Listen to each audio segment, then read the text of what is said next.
Então, essa passagem, ela faz basicamente uma referência a essa vida. E a gente fala que nessa passagem, que Kardec apresenta com a contribuição dos espíritos, ele faz uma referência onde Jesus mostra para a gente que Jesus acaba matando a morte, né? Ou seja, ele mostra para a gente que a morte não existe. E aí ele começa a deixar bem claro que a nossa preocupação, o nosso olhar teria que ser mais à frente. Então a passagem trata de um diálogo que todos vocês devem conhecer, de Jesus com Pilatos, né?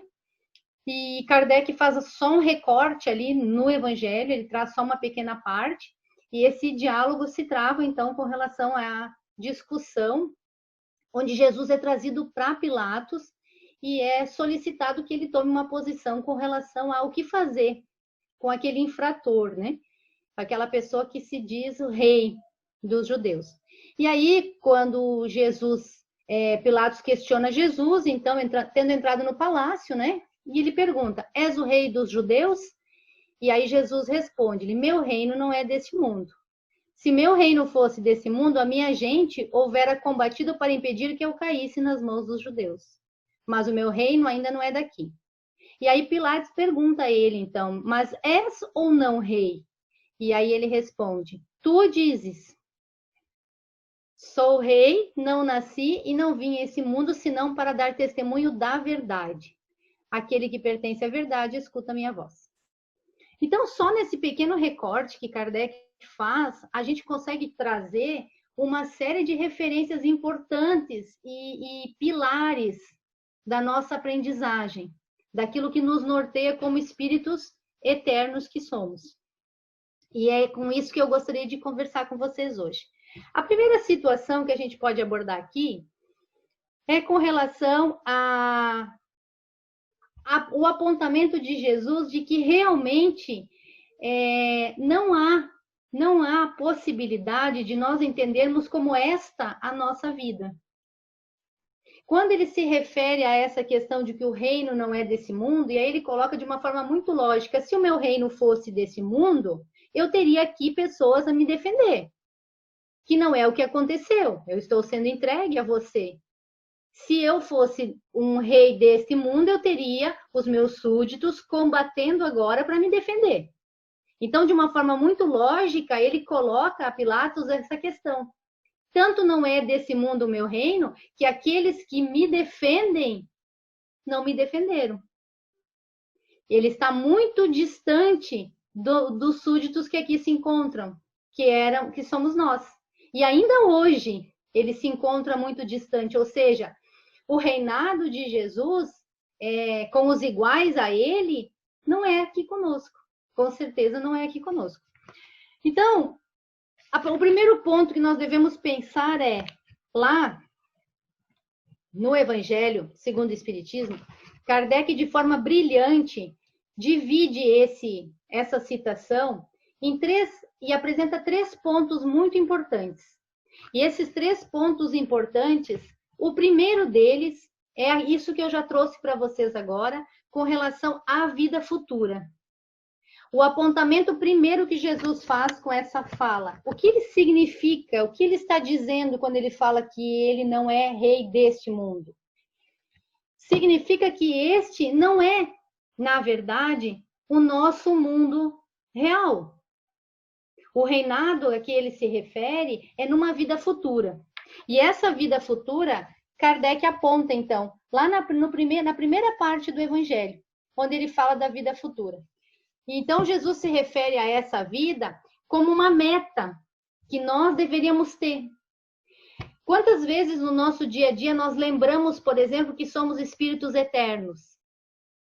Quantas vezes por dia nós fizemos o nosso planejamento, né? O nosso planejamento para a nossa vida, vamos planejar os nossos próximos anos, o que eu quero me organizar, quais são os meus sonhos, o que eu quero comprar, como que eu quero que a minha vida esteja daqui 5, 10 anos. E quantas vezes nós nos planejamos para efetivamente alcançarmos esta vida futura? Se nós tivermos em mente que nosso reino, que a nossa vida efetiva não é aqui, Nós deveríamos estar mais preocupados em nos organizarmos e nos prepararmos para essa vida que nos espera. E quando, do contrário, nós temos uma preocupação do nosso dia a dia muito maior com as nossas situações e preocupações de hoje, com um corpo que eu vou perder, com bens que eu vou me desapegar, né? Até mesmo com pessoas que convivem comigo, que eu amo, mas que têm o seu próprio destino. E raras vezes nós nos preocupamos de nos alimentar daquilo que moralmente vai definir a nossa vida futura. E é isso que Jesus tenta trazer nessa situação. E é isso que Jesus tenta explicar a Pilatos, que ele naturalmente não compreendeu, e nem nós não compreendemos, porque nós ainda ficamos extremamente presos a esta vida. E não nos preocupamos, por exemplo, com as situações da moral que vai definir o meu estado futuro. De que forma eu estou conduzindo a minha vida? Como está a minha evolução moral? O que eu tenho feito para contribuir para que eu futuramente prepare a minha vida? Assim como a gente se prepara, né? A gente guarda um dinheirinho para comprar alguma coisa, a gente se prepara para fazer uma viagem, a gente se prepara para fazer, para criar os filhos, se organiza, né? Para poder fazer um planejamento. A gente não se prepara para a vida futura. A gente não se prepara. Será que eu estou fazendo a caridade que eu deveria fazer para poder me preparar? Será que eu estou evoluindo moralmente? Será que eu estou melhor hoje? Quando eu me deito, né? Aquela fala de Santo Agostinho, quando você deita, que você analise como foi o seu dia. Será que hoje eu cuidei para não magoar as pessoas, para não julgar, para não... Essa preparação a gente esquece. E é isso que esse texto traz. Nesse primeiro ponto apontado por Kardec, ele fala dessa situação, que Jesus nos mostra que a nossa preocupação deveria ser com a nossa vida futura, e não agora. Porque ele é rei nessa vida futura. E nós seremos súditos, e nós somos ligados a ele, nós vamos evoluir com ele em nossa vida futura, e não agora. Isso não significa, naturalmente, que nós não devemos nos preocupar com o hoje. É lógico que sim, né? Nós temos que cuidar desse corpo que nos foi confiado, nós temos que conduzir as pessoas que caminham conosco. Mas a nossa excessiva preocupação com o hoje e a nossa excessiva despreocupação com a vida futura, mesmo nós sendo espíritas, mesmo nós sabendo de todo o processo reencarnatório, de toda essa situação, mesmo assim, quantas vezes por dia eu penso sobre isso? Raras vezes a gente pensa sobre isso, raras vezes a gente, né, conversa sobre isso, raras vezes a gente faz essa reflexão. Então, a primeira parte do Evangelho, ela trata disso, a vida futura. E a segunda parte do Evangelho, ela traz um outro tema que é muito bacana de a gente compreender, que é a realeza de Jesus. É um ponto que ele traz logo a seguir. Que o que significa essa realeza de Jesus? Que Jesus explica, ele próprio vem explicar, que naquele momento era muito difícil para aquele povo entender o que Jesus queria dizer quando ele falava na questão da realeza. O que eles conheciam, o contexto da época, era necessário que ele utilizasse termos e situações para que eles compreendessem dentro da sua concepção. Então, isso ficou muito claro historicamente, né, que o próprio Pilatos questiona que a preocupação dele era esse novo rei que poderia gerar algum transtorno, que está completamente descontextualizado do que o Jesus quis falar sobre isso. E essa compreensão de achar de ver Jesus como um rei no sentido humano, no sentido de chefiar um reino, está muito distante do que ele quis dizer. Muito fora daquilo que é o sentido real dessa realeza. E aí Kardec traz isso lá no Evangelho, quando ele diz que naquele momento as pessoas não compreenderam o que era esse reinado. E aí ele fala mais, ele diz que ainda com o Espiritismo, com essa doutrina mais tarde, ainda é importante e ainda a gente não compreende essa situação de Jesus. A gente ainda não compreende que para quanto mais eu evoluir moralmente, mais próximo eu estou desse espírito. Mas mas a minha evolução ela não é externa, ela é totalmente interna. Quanto mais Jesus vive em mim, mais próximo eu estou dele. Que é completamente descontextualizado dessa situação de um segmento de uma religião ou de uma situação que a gente ainda não consegue compreender, mesmo hoje. Mesmo hoje a gente ainda tem essa dificuldade. E aí,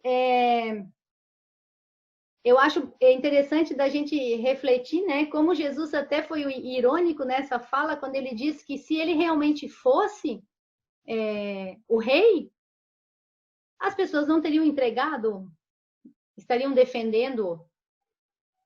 E hoje, né, quantas vezes nós defendemos e levantamos em nome de Jesus, mas agimos de uma forma totalmente incoerente com os seus ensinamentos. Então, hoje, se a gente for analisar, será que hoje Jesus também não nos veria como ainda tão distantes, né, do que ele quis dizer? Quantas vezes nós entregamos Jesus hoje no nosso dia a dia, no nosso cotidiano, quando a gente poderia ser mais benevolente, poderia ser mais misericordioso, poderia ser mais amoroso e não o somos? E à medida que nós vamos negando os ensinamentos de Cristo, nós vamos, assim como naquele contexto histórico, nós vamos negando essa realeza de Jesus. Então, o que eu gostaria de deixar claro nessa questão da realeza é que a gente precisa entender que Jesus não fala em nenhum momento de um reino externo, né? Isso nos parece lógico, mas não é tão lógico. Porque no momento que a gente compreender que é um processo interno, Jesus vive dentro de mim, e toda a verdade daquilo que eu realmente vivencio, de forma cristã, vai me aproximar desse reino, eu me transformo no meu dia a dia. Ou eu inicio essa caminhada de transformação. E aí Kardec segue, então, apontando o terceiro ponto que ele tem lá no Evangelho. E esse terceiro ponto, deixa eu só avançar aqui, ele chama de ponto de vista. E aí,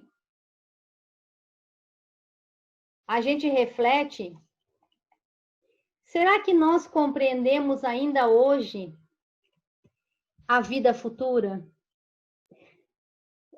Será que nós compreendemos as enormes consequências do fato maravilhoso, né? Que somos seres imortais? Vejam só, nós não precisamos nos preocupar com absolutamente nada que possa nos atingir, porque, na verdade, nada pode nos atingir, porque somos seres imortais. Do que devemos temer? Né? Se a morte não existe, nós somos almas eternas. E o que é interessante a gente entender é que vivemos esquecendo essa verdade. E as consequências das nossas escolhas de hoje para esse futuro, para essa vida que está a vir, são enormes.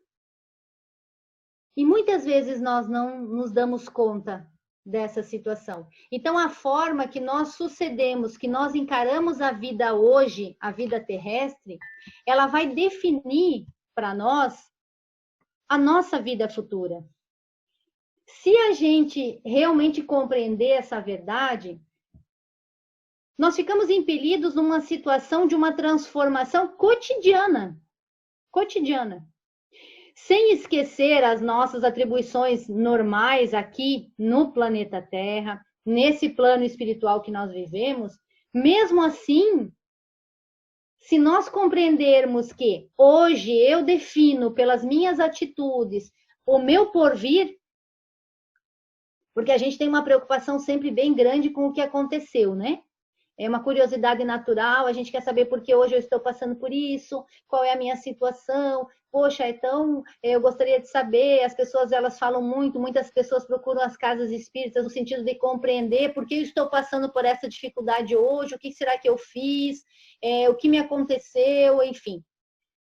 E elas têm essa preocupação, mas essa preocupação ela é muito pequena. Eu digo que, quero dizer, ela é muito grande comparada à preocupação, por exemplo, do que vai ser de mim. Raramente as pessoas têm esse questionamento. Se eu não sei direito o que aconteceu comigo, mas eu compreendo pela lei natural da lógica que o que eu tenho hoje é reflexo de mim mesmo e das minhas escolhas, eu também compreendo naturalmente, né, que as minhas escolhas de hoje vão fazer o meu porvir. E eu não tenho tanta preocupação com o meu porvir, vejam só. Eu tenho uma preocupação muito grande de entender por que eu hoje estou sofrendo essa situação. Mas eu não consigo mais modificar essa realidade. Mas eu consigo reescrever o meu porvir. Então, a vida futura que traz aqui, o reino que nós devemos buscar, a proximidade com Jesus, ela não está no nosso passado. Ela está no nosso hoje. Ela está na nossa definição do que nós fizemos hoje, o que nós vamos fazer hoje, né? Essa é o ponto da situação. E o espiritismo, a doutrina espírita, ela veio com essa compreensão e com essa possibilidade de nos mostrar de forma científica e lógica que existe uma lei natural, que existem as causas, que existem as maneiras que são conduzidas, que basta observar na natureza, e que você vai perceber que há leis que você não pode fugir, que fazem parte do processo de evolução. E o Espiritismo veio mostrar pra gente que, olha, fulano, não se preocupe tanto com o que aconteceu com você lá atrás, porque você não vai conseguir voltar. Mas eu mostro para você que a partir de agora, o que pode lhe acontecer, dependendo de você, se é livre para fazer as escolhas. Então, quanto do nosso tempo nós temos dedicado a esse planejamento da vida que está por vir? Quase nada. Quase nada. E esse é o ponto principal dessa parte do Evangelho. É isso que Jesus trouxe, é isso que Jesus quis mostrar. Não se preocupem com o ontem. O meu reino não é deste mundo. Que mundo é então? Como eu faço para chegar até ele? Como eu faço para alcançar? E aí a gente tem o evangelho inteiro falando sobre isso. E aí a gente tem uma doutrina todinha calcada nessa evolução moral a partir dessa questão. Toda a doutrina espírita, ela é centrada na situação de uma vida futura. Ela mostrou pra gente que nós somos seres imortais, que nós vamos viver e conviver muitas e muitas vezes, que nós não precisamos ter medo da morte porque ela não existe, nós somos quase que super-homem, indestrutíveis, sem criptonita, nada vai nos atingir.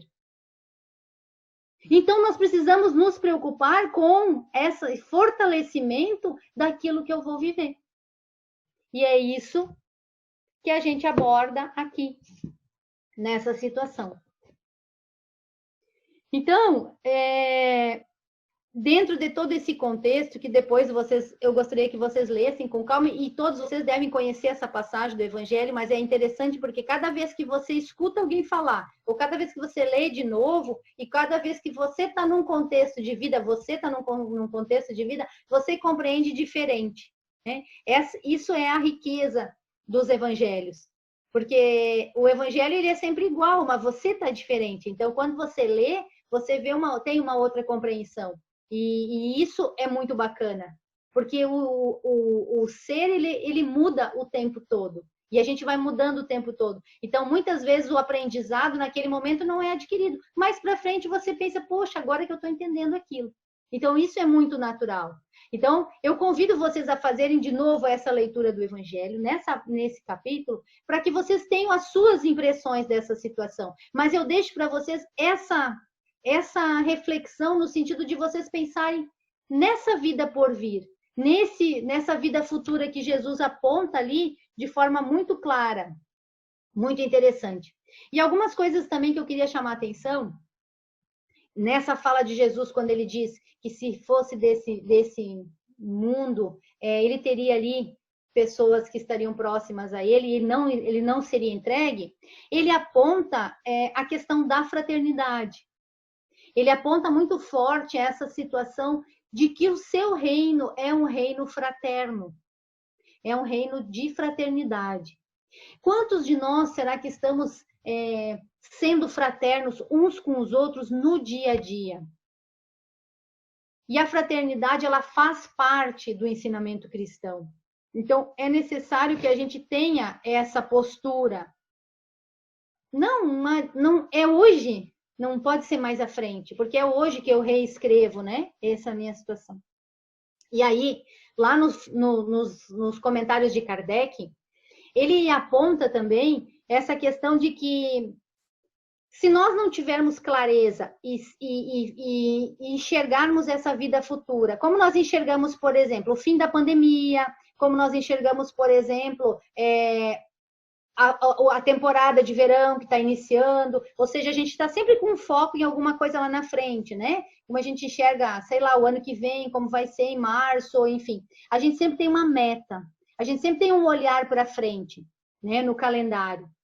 E Kardec nos aponta que se nós temos que ter essa perspectiva também da vida futura. A vida futura também tem que estar ali no nosso calendário. A gente tem que ter isso muito próximo o tempo todo, porque somente dessa forma nós vamos nos forçar moralmente a evoluir. Porque somente dessa forma os ensinamentos espíritas têm sentido. Porque os ensinamentos espíritas, eles são puramente de evolução moral. Né? A partir do conhecimento científico, das observações, essa doutrina foi sendo construída e o objetivo principal qual é? Evolução moral. E evolução moral para quê? Se eu não tenho clareza que o que eu faço hoje vai me determinar o meu porvir e uma vida futura, para que eu vou evoluir moralmente? Então, eu vou aproveitar o meu dia de hoje, a bel prazer. Vou aproveitar tudo que eu posso, vou passar por cima de tudo que eu posso e vou gozar os prazeres terrenos, porque é o que eu consigo vislumbrar hoje aqui. E a doutrina espírita, ela vem nos mostrar que não é assim. Ela nos cobra uma evolução moral. E essa evolução moral só tem sentido eu evoluir moralmente se eu vejo lá na frente uma vida futura. Então, não basta a gente conhecer os evangelhos, não basta a gente saber disso, não basta eu frequentar uma casa espírita ou uma outra religião qualquer, né, que me ligue a uma espiritualidade, não basta. Eu preciso ter muito firme que o reino de Jesus não é desse mundo. E se não é desse mundo, é de um outro mundo que eu quero fazer parte. E se eu quero fazer parte, eu preciso hoje me organizar para tal. Me organizar para tal de uma forma efetiva. Bom, eu anotei também algumas coisas aqui que eu acho que é interessante a gente entender, né? Principalmente com relação a essa questão da nossa alma livre, né? Nós vivemos uma alma livre, a gente é espírito eterno, a gente esquece disso, né? A nossa alma, ela é liberta de qualquer situação. Então, a gente pode reescrever os nossos ensinamentos, a gente pode reescrever a nossa vida, a gente pode reescrever os nossos destinos o tempo inteiro. E muitas vezes tem um filósofo, Victor Hugo, que ele fala que O homem é um espírito que carrega a sua própria gaiola. E é verdade. Nós nos aprisionamos na matéria e esquecemos que a nossa alma ela é imortal e livre. E nos prendemos muitas vezes às situações cotidianas do dia a dia que nos trazem uma série de dificuldades, ou de estresse, ou de desequilíbrios, quando, na verdade, nós poderíamos, se nós focarmos mais à frente, nós conseguimos perceber que tudo isso não é tão importante assim. E conseguimos não dar uma importância em demasia para aquilo que eu já vou perder ali fora. Eu já vou perder. Né? A gente tem um problema muito, muito sério de falar sobre a morte.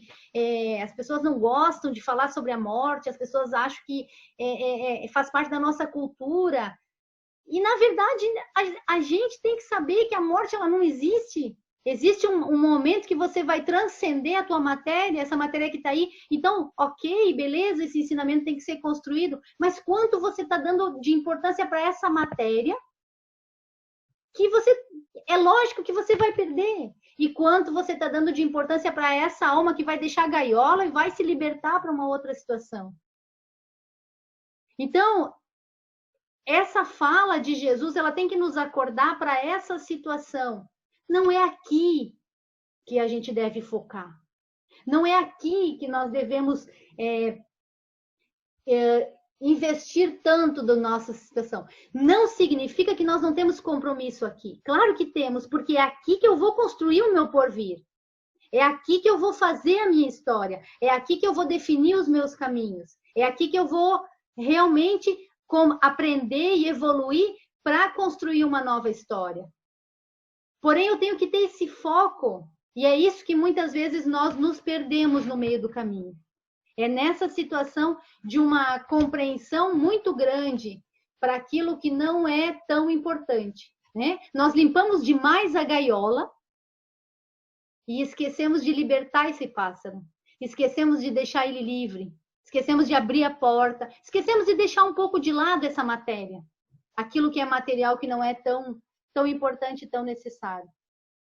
E aí, eu também queria abordar, que eu acho uma questão bem, bem importante, que Jesus trouxe ali, nesse texto, a fala sobre a verdade. Onde ele fala, né, da verdade.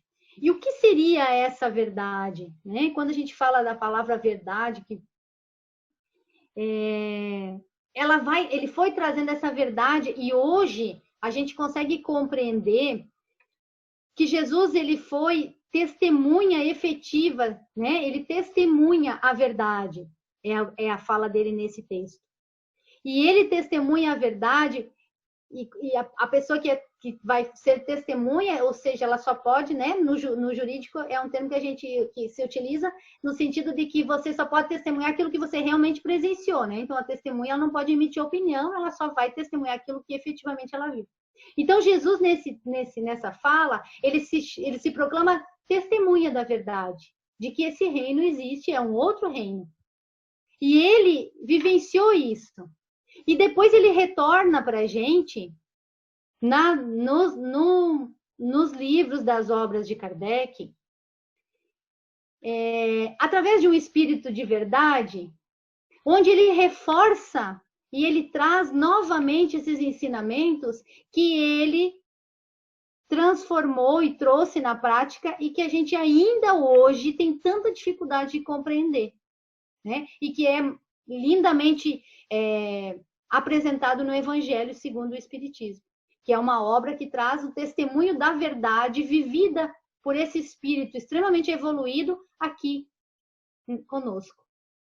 E aí, quando ele apresenta a doutrina espírita num segundo momento, ele traz de novo essa verdade, porque ele foi muito claro que nós não temos compreensão, nós não conseguimos compreender tudo. E vai nos sendo revelado à medida que nós vamos evoluindo para a compreensão. Então, o povo daquela época, o contexto daquela época, as metáforas, as histórias que são trazidas, eram dentro daquele contexto para que aquele povo pudesse ouvir.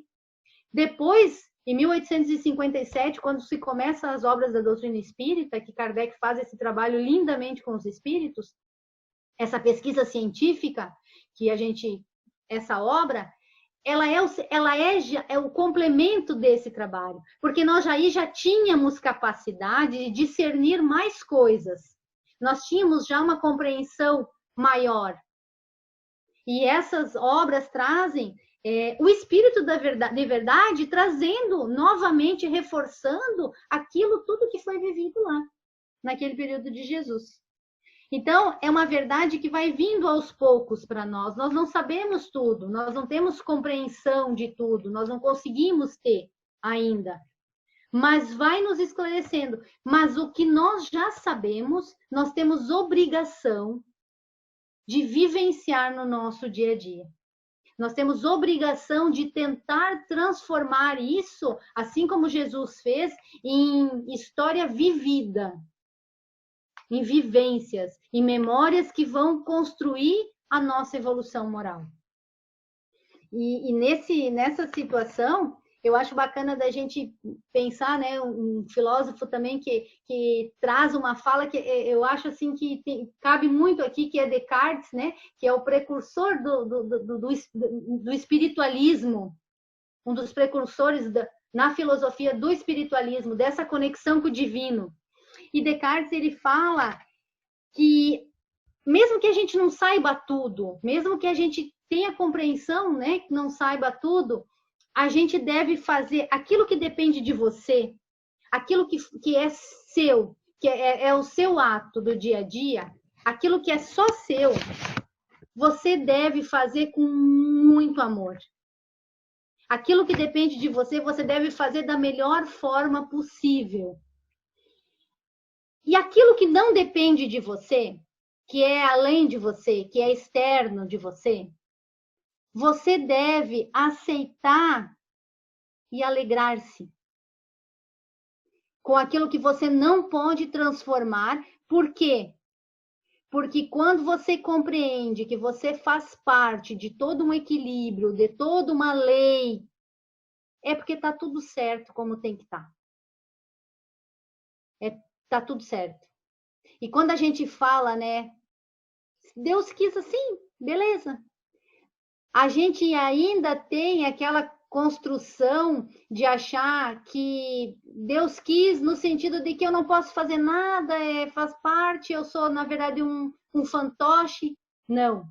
Quando você compreende Deus como uma criação, como a causa de tudo, como uma criação que faz parte, desmistificado dessa construção de Deus que a gente tem, que ainda foi construído, né, historicamente, como um indivíduo ainda que está ali gerenciando como se fôssemos todos fantoches, mas você tira disso e transforma esse Deus numa lei natural que coordena um equilíbrio de todo o cosmos e que tudo, uma peça que mexe aqui reflete ali e outra que mexe ali reflete lá, todo esse equilíbrio. Você percebe que se está acontecendo algo que é externo a você, é porque faz parte desse equilíbrio.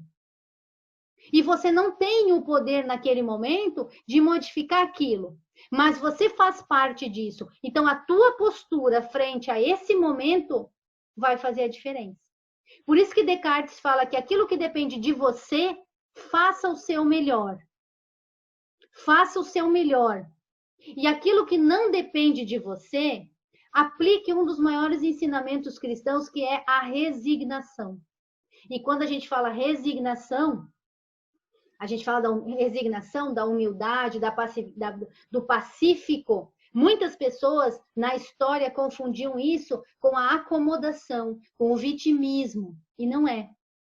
Resignar, poeticamente, é você dizer sim com o coração. Resignar é você aceitar aquilo com alegria. Aceitar que aquilo ali, naquele momento, com essas mexidas todas que o cosmos foi fazendo, você está vivendo esse processo por alguma situação. Se você não pode modificar, eu aceito. Porque eu sei, eu confio, eu creio, confio e aceito que eu faço parte de algo maior. E se eu estou ali envolvida naquele processo, alguma participação eu tenho e eu posso sim, aos poucos, avançar e superar isso. Então eu me resigno no sentido de dizer sim com o coração. Obediência é você acatar. E às vezes, muitas vezes, se revoltar. Resignação é você aceitar com alegria. E a resignação é um ensinamento cristão muito importante, que a gente precisa ter. Então, Descartes traz esse ensinamento para a gente, baseado nessa fala que nós estamos fazendo hoje. Não é aqui a nossa preocupação maior. Não é aqui. É numa vida futura. Mas hoje aqui eu posso fazer toda a diferença para as pessoas que estão próximas de mim. Eu posso fazer a diferença no meu ambiente, no meu planeta. Eu posso ser diferente, porque se eu faço parte de toda uma conexão, o que eu faço hoje vai puxar um fio que vai afetar lá na frente. E vai afetar o outro, e o outro, e o outro. Então, o que depende de mim, eu faço com amor.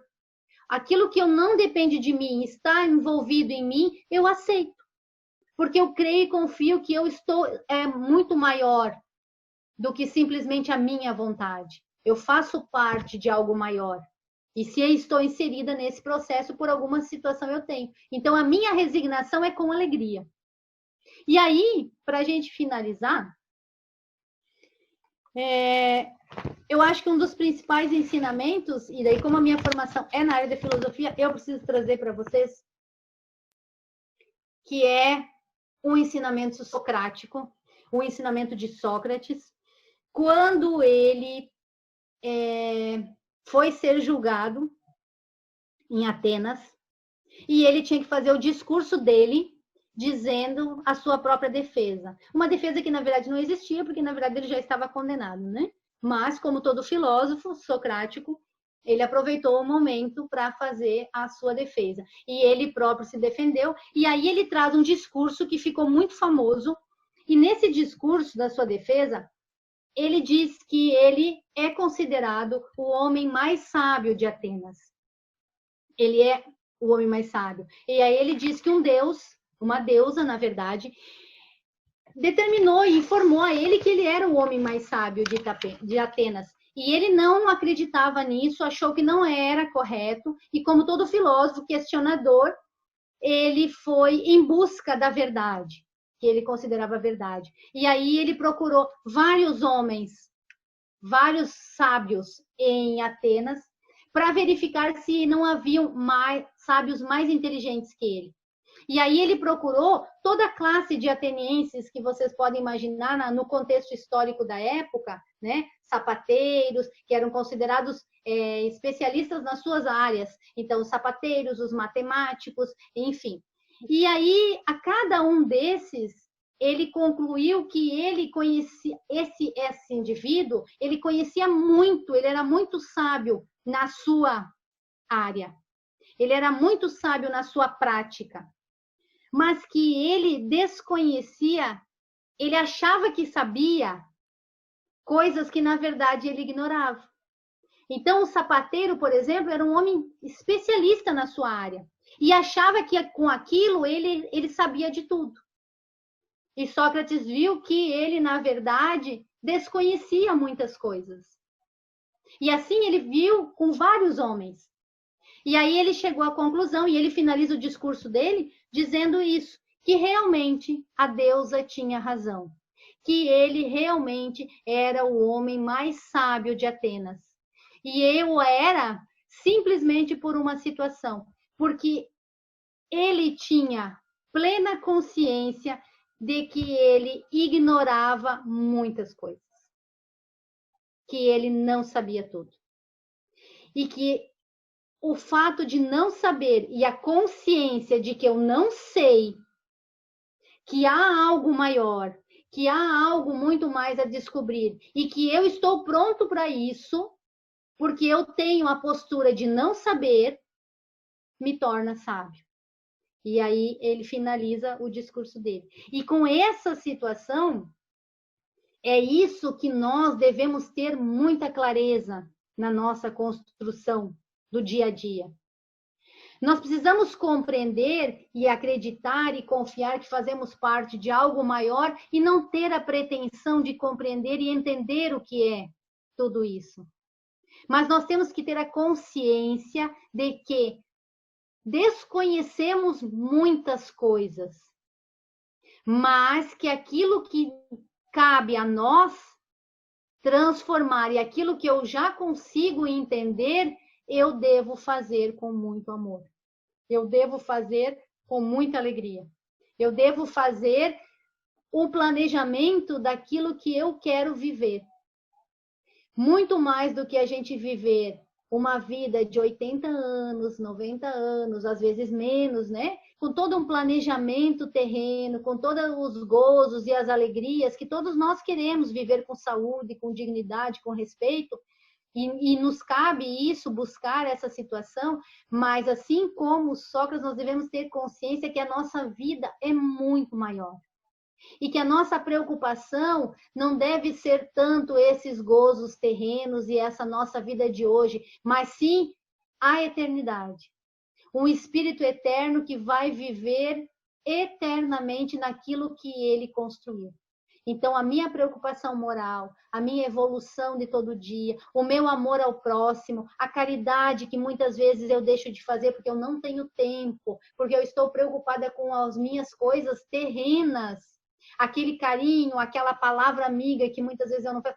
Uma coisa como essa que a gente está fazendo aqui, tirar um tempo, ler um bom livro, todas essas coisas que vão trazer para o meu espírito uma evolução, e vão fazer parte do meu planejamento de uma nova vida e uma vida real, eu preciso levar em conta.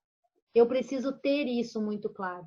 E esse é o principal ensinamento desse capítulo do Evangelho. Assim como Jesus não é rei aqui, nós também não vamos viver aqui. Nós também não é aqui a nossa busca. Aqui nós somos todos caminhantes, né? Aqui é o nosso caminho no momento. Mas, na verdade, a nossa viagem e nosso olhar tem que ser lá na frente. E quando a gente olha lá na frente, a gente vai finalizar com o ensinamento cristão de que aquilo que realmente importa, né? Que é a caridade, o amor, a resignação, a fraternidade e a tolerância. E lá no final do Evangelho, a gente tem uma carta psicografada, né? De um espírito que Kardec registrou lá, que traz muito forte isso de uma rainha da França, né? E ao desencarne ela percebeu que toda aquela vida de reinado dela era vazia.